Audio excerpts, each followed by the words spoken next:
Okay, so in this video, we're going to continue studying congruences. Remember our definition of a congruence. For a modulus M, we say that A and B are congruent modulo M. If A, and we write A is congruent to B modulo M, this equality is symbol with 3 lines. If A minus B is a multiple of M. So for example, 17 is congruent to 2 modulo 5, because 17 minus 2, that's 15, that is a multiple of 5. So what we're going to do today is see some properties that make these congruences very powerful to work with. So let me move on to another page here and state these properties. We're going to prove a few, but and then we're going to do some examples to illustrate what's going on here. For integers, integers a, b, c, a prime, b prime, and k, and modulus m bigger than 1, we have the following. First, the first property says that if a is congruent to b modulo m, then k times a is congruent to k times b modulo m. So that to compute the congruence class of k times a, it basically suffices to know what the congruence class of A is. So let me start with an example here on the right. And let's think about, so for example, suppose A is going to be 70,001. And here M is going to be 7. So clearly 70,001 is 70,000 plus 1. So A is congruent to 1, or rather, let's write it as 70,001 is congruent to 1 modulo 7. So to know, for example, how much is 3, what is the least non-negative residue of 3 times 70,000?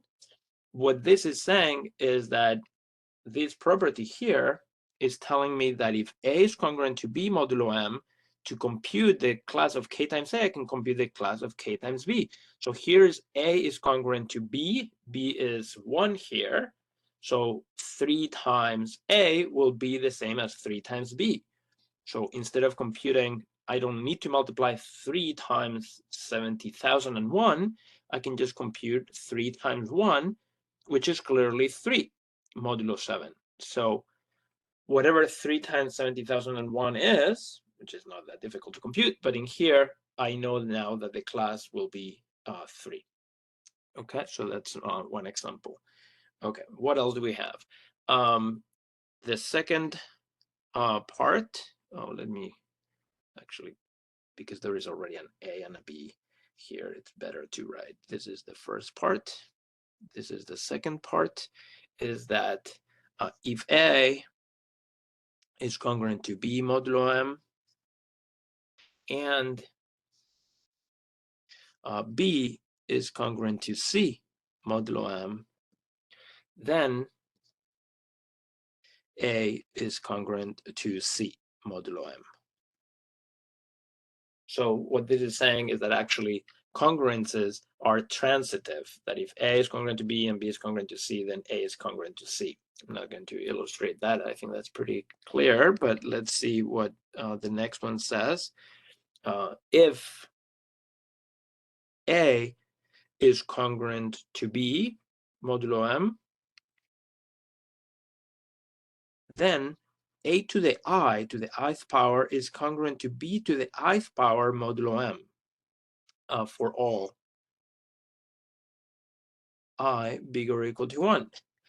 So what this is saying is, for example, in our example here, is that we know that 70,001, that is congruent to 1 modulo 7.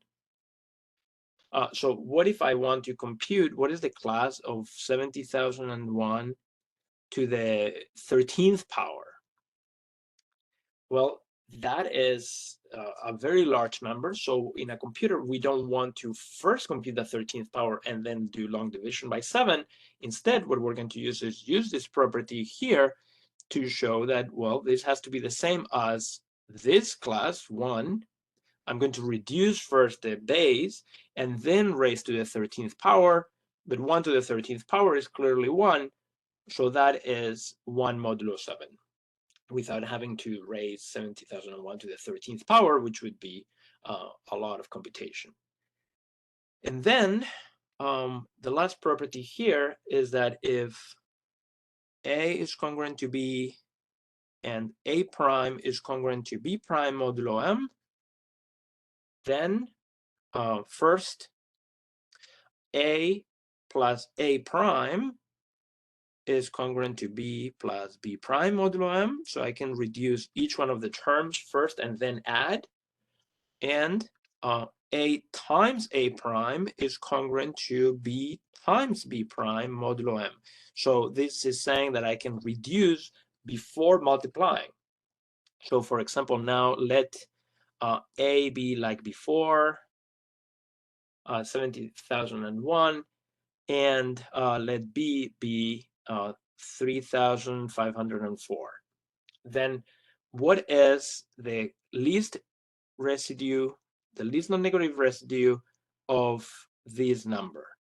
Instead of adding those numbers together, what I'm going to do is first compute. I know that this is congruent to 1 modulo 7, and I know this is congruent with 3,500 is a multiple of 7, so this is also congruent to 4 modulo 7.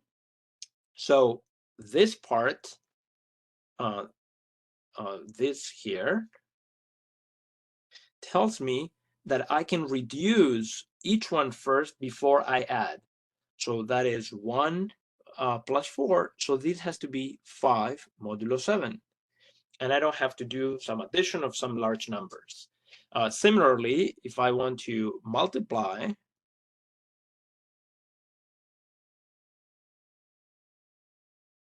now that is a very large number, and I'm going to avoid doing that multiplication, and instead of multiplying, I'm going to reduce first and then multiply. This has to be 1 times 4, and that is 4 modulo 7. Okay, so hopefully this example illustrates that these are really, really interesting properties for these congruences that save a lot of work in the computations. Let me give you one more example of how to use these. So for example, what is, let's talk about factorials. Find the least non-negative residue of 10 factorial modulo 11. So equivalently, I'm asked to do long division of 10 factorial by 11 and see what the remainder is. Okay. I can do that. So in one way, I can compute 10 factorial. I know what 10 factorial is. 10 times 9 times 8 times 7 times 3 times 2 times 1.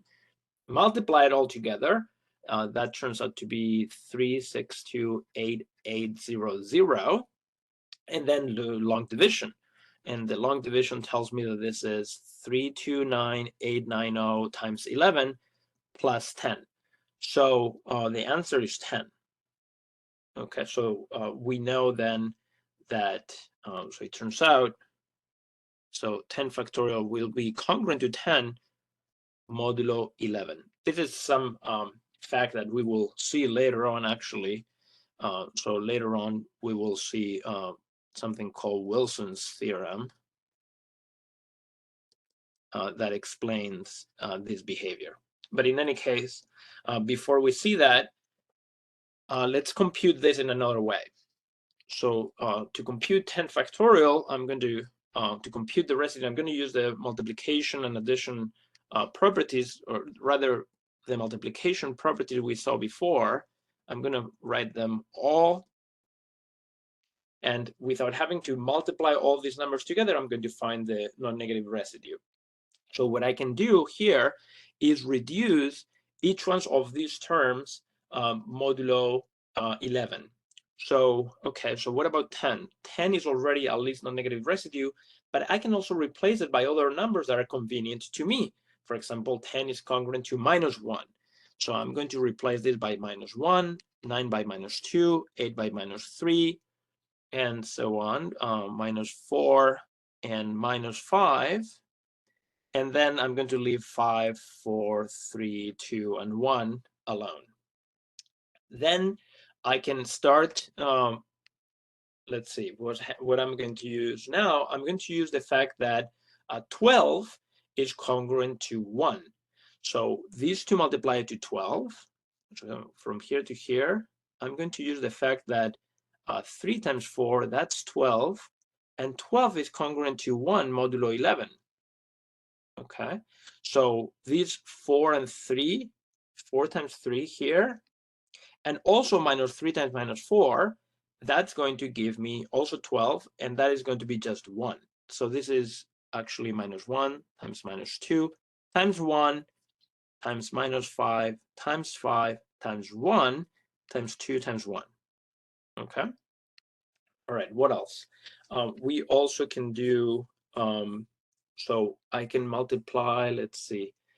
Now I could just multiply things together, but I can also do -2 times 5, that's -10, and -10 is congruent to 1 modulo 11, right? Let's see.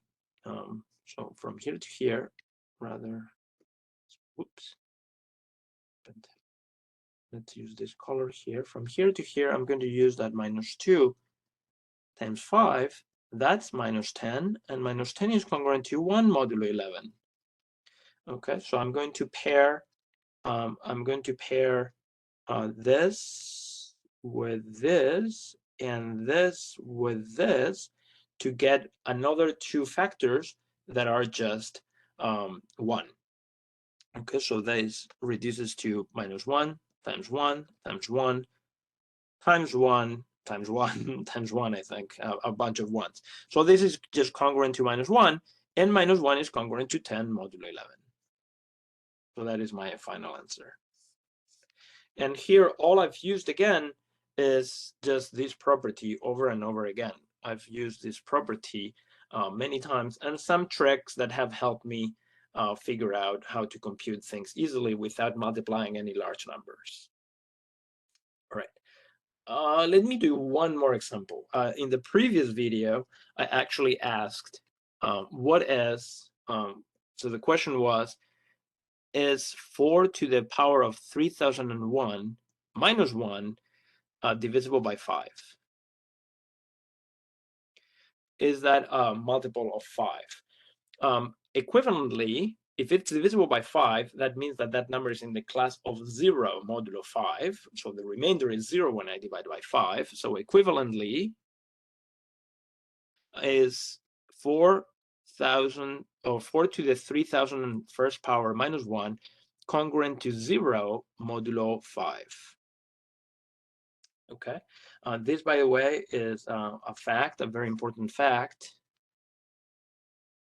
is that A is 0 modulo M if and only if M divides A, if it's a multiple of M, right?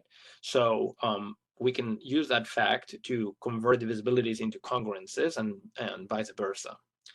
This is also equivalent to saying that is, so this is what I'm trying to find out, is 4 to this large power congruent to 1 modulo 5. If I add 1 to both sides, I'm asking about this.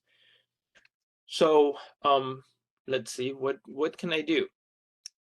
What I'm going to do is compute that congruence in the following way. By this property, by property 3 here, it tells me that I can, if I replace A by another number that is congruent to it, I can compute powers of that number instead. Now, powers of 4 are going to be a mess. So this number 4 to the 3001st power, that's going to be a huge number. However, 4 and 4 is a least non-negative residue mod 5. So what should I do? I'm going to change it by -1. It turns out that 4 and -1 are congruent modulo 5 because, well, 4 minus -1 is 5. So which is divisible by 5, clearly. So by the properties of congruences, then -1, or let me compute, then 4 to the 3001 will be the same as -1 to the 3001 power. But now computing powers of -1 is very easy. If it's an even power, it's 1. If it's an odd power, it's -1. So this is -1, okay? So it is actually congruent to 4 modulo 5. So it is not congruent to 1 modulo 5. So 4 to the 3001 -1 is not divisible by 5. What is the residue? What is the remainder when I divide by 5? I can compute that because 4 to the 3001 -1, that will be, we've said that this is congruent to 4 minus 1, so this is congruent to 3 modulo 5. So the remainder is actually 3 when I divide by 5, this very large number, not 0. Okay, very good. So let me prove, let's go back and prove some of these properties. Some of them are just left as exercises in the book. So let me show you, for example, part 2, that I'm going to prove part 2 to say that the congruences are actually transitive. So we want to show that if A is congruent to B modulo M, and B is congruent to C modulo M, then A is congruent to C modulo M. Okay, so let's show that. The fact that A and B are congruent, what that tells me is that M divides A minus B. So A minus B is a multiple of M. Let's call it M times R for some integer R. The fact that B and C are congruent, that tells me that B minus C is also a multiple of M, some different multiple. So let's say some S. And now I want to know about A minus C. Then A minus C, how much is that? I want to see if that is a multiple of M. So what I can do is, well, I know about A minus B and I know about B minus C. So how can I make these terms appear here? What I'm going to do is subtract and then add B so that these terms appear. So this will be A. I'm going to subtract and add B. So that is still an equality. But now this I know about and this I know about. This A minus B is M times R, and B minus C is M times S. So I can take a common multiple of M, or R plus S, and this is still an integer. R is an integer, S is an integer, so R plus S is an integer, and this tells me that M divides A minus C, and that by definition tells me that A is congruent to C modulo M. Okay, so that completes the proof of part 2 of the theorem. Let me prove, do I have enough space here? I think so. I'm going to prove one of the very important ones. This in part 4, the second part said that if A is congruent to A prime and B is congruent to B prime modulo M, we want to show that a times b, a times a prime, that a times a prime is congruent to b times b prime modulo m. Okay. So let's see what that says. So the fact that a times a prime, or that a is congruent to a prime modulo m, that again, what it says is that a minus b is a multiple of m. Let's call it m times h this time.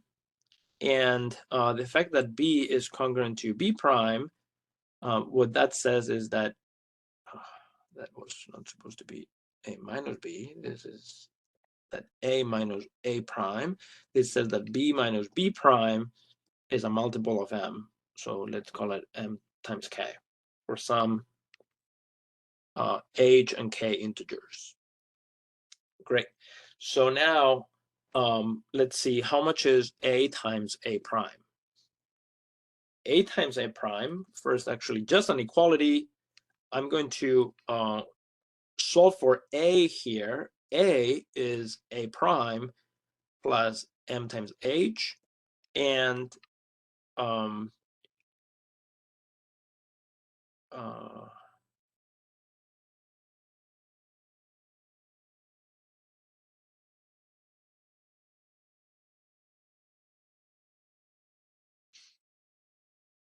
this is not what I want to show at all.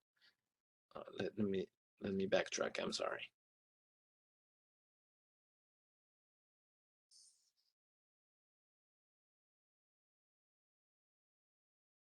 Let's see. What we wanted to show was that suppose that a is congruent to b modulo m, and a prime is congruent to b prime modulo m, then a times a prime is the same as b times b prime modulo m. Okay, that I can substitute a by b and a prime by b prime. Okay, so this is what I want to show. Great. Okay, so sorry about that. A is congruent to b modulo m. That implies that a minus b is a multiple of m. And the fact that a prime is congruent to b prime modulo m, that implies that a prime minus b prime is a multiple of m. Let's call it m times k. Then what is a times a prime? That's what I want to eventually prove. This is congruent to b times b prime. Solve for a in this equation here and plug it in here. That tells me that a is b plus m times h, and a prime, if I solve for a prime here, what I get is that b prime plus mk. Okay. Then multiply through, and then what I get is that b times b prime plus b km plus b prime hm plus hkm squared. If I did that correctly, those are all the terms that I get. Let me just delete that and make it a little clearer. This is b times k times m. Okay, bkm. Okay, so now what? Now you see this is b times b prime plus a multiple of m. This is m times bk plus b prime h plus hk, or times, and there's a factor of m there. So hkm, so it is a multiple of m, so that is congruent to b plus b prime, or b times b prime. So this is congruent to b times b prime modulo m, because the other part is a multiple of m. And that's what we wanted to show, that a times a prime is congruent to b times b prime modulo m. Okay, so that is what we wanted to show. By the way, so this is just a proof of some of the properties. I'm leaving a bunch of them as exercises. I think by having seen these two, you can work out the other proofs. By the way, let me write a remark here. The properties of that we've just proved show that congruence is what we call an equivalence relation. So the previous proposition shows that congruence is an equivalence relation. So if you have seen that before, great. If not, let me just explain what that means. So an equivalent relation is a relation that satisfies three properties. So first of all, this equivalence of integers is reflexive. So it always is true that A is congruent to itself modulo M for all integers A and moduli M. So this is true because, well, this is always true because A minus A is 0 is a multiple of M. So congruence is reflexive. Two, a congruence is symmetric in that what this says is that A is congruent to B modulo M if and only if B is congruent to A modulo M. These would be for all integers and any moduli. And that is also true because the way we defined congruences, so this says that M divides A minus B, and that is if and only if M divides, let me be clear about this symbol there, M divides B minus A, because that is just minus A minus B. So M divides an integer even only if M divides the negative of that integer. So we get both directions. And third, a congruence is transitive. So it is transitive when it is verified that A is congruent to B modulo M, and whenever A is congruent to B modulo M and B is congruent to C modulo M, if that implies that A is congruent to C modulo M for all integers A, B, and C and moduli M. And this is precisely what we've just proved. This was in proposition 4.2.1, which is what we called part 2 in that proposition that we just proved. And that's the number of the proposition in the book.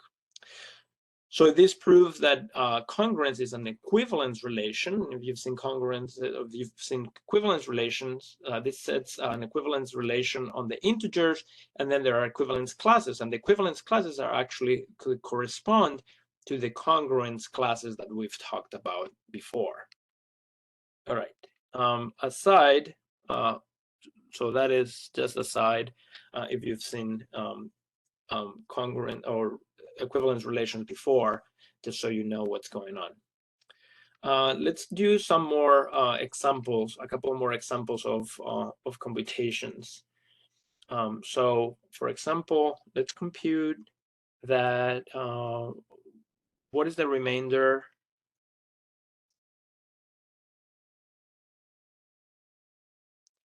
of 3 to the power of 253 when divided by 7.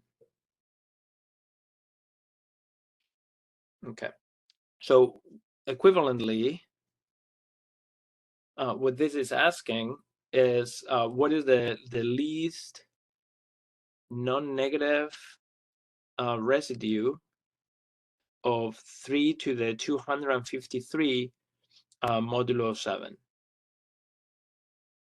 Okay, so how can we compute this? If I try the trick that I did before, I could substitute 3 by -4, but taking powers of -4 doesn't seem any easier.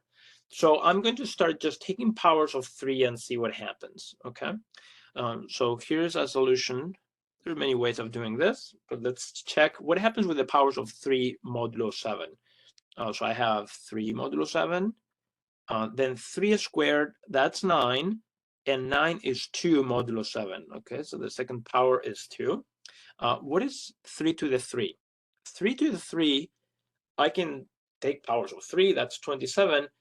But what I'm going to do is use previous work to see what's going on. 3 to the 3 is 9 times 3, and I already know that 9 is 2.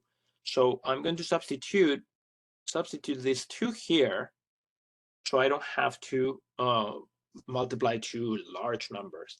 So 9 times 3 is 2 times 3, and that is 6 modulo 7.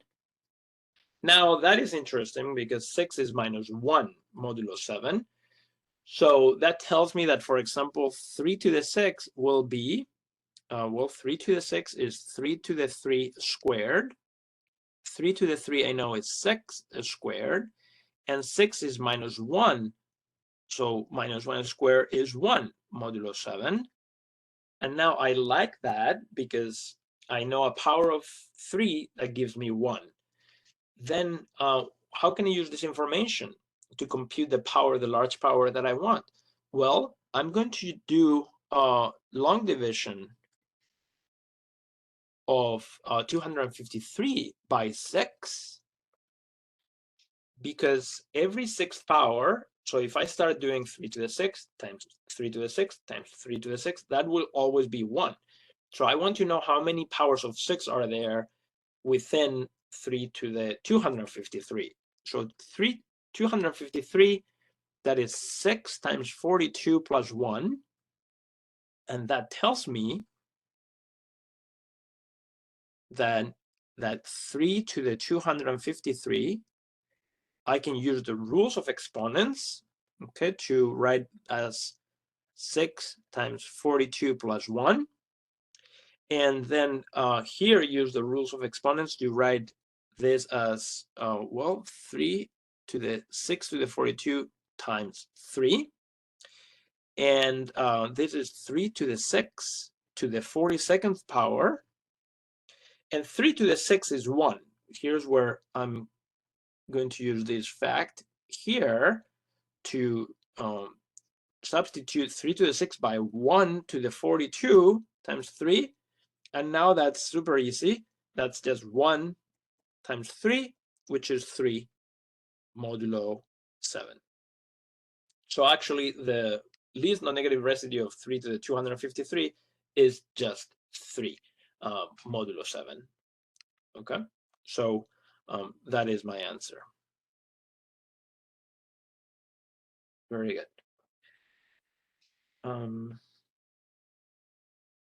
Okay, let me go back to another example I talked about in the very first lecture on congruences. There was one example that we asked, are there integral points on the hyperbola x squared minus 3y squared equals to 2? And we proved there weren't, but it was very cumbersome how we did it. So let me show you there aren't any. Suppose there is one. So that is that n squared minus 3 times m squared equals to 2 for some integers n and m. Okay. Then what we realize then is that then n squared is 3m squared plus 2. I'm sorry, not yet congruences. Okay, n squared would be of that form. And now I can use congruences modulo 3 to say, well, this number would be 2 modulo 3. What we realized is that working in congruences somehow gave us some extra information to deduce there were no solutions. So this says that n squared is 2 mod 3. But n, well, n has to be modulo 3 is 0, 1, or 2. Is 0, 1, or 2 modulo 3. So let's see what happens. If it is 0 mod 3, then n squared is 0 times 0 mod 3, which is 0 mod 3, which is not 2 mod 3. So that is a contradiction right there. If it is the case that n is 1 mod 3, then n squared is congruent to 1 squared, which is 1 mod 3, which is again not congruent to 2. So that is a contradiction. And finally, if n is congruent to 2 mod 3, which is the third and final possibility, that would say that n squared is congruent to 2 squared, which is congruent to 4, which is congruent to 1 mod 3, which is again not congruent to 2 mod 3. So we have a contradiction in our hands, and there cannot be integral points on this conic. And what we've done is use congruences to very cleanly prove that there are no such solutions. Okay, very good. So I'm going to stop here, and then we'll talk about some other property of congruences, which is cancellation.